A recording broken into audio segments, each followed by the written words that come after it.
How to remove Google account from your computer. Hey everyone, today I'm going to show you guys how to easily do that. So let's just jump right in without any further delay. If you want to log out of your Google account, first open up any web browser that you mostly use and your account will be logged in right here.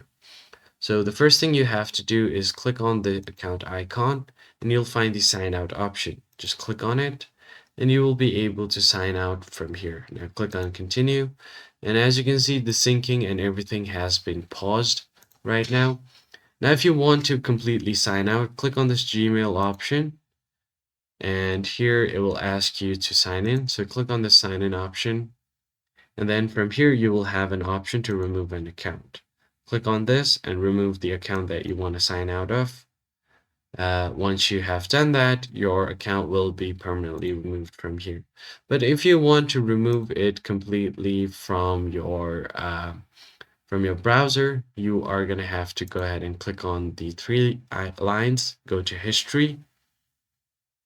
Now go to settings first, and then go to privacy and security. Then click on delete browsing data. Now you can choose all time and delete all of the data. And after you have done that, you should be able to completely sign out of your account on your browser and computer. That is it for this video, guys. I hope this was helpful. I'll see you guys on the next one.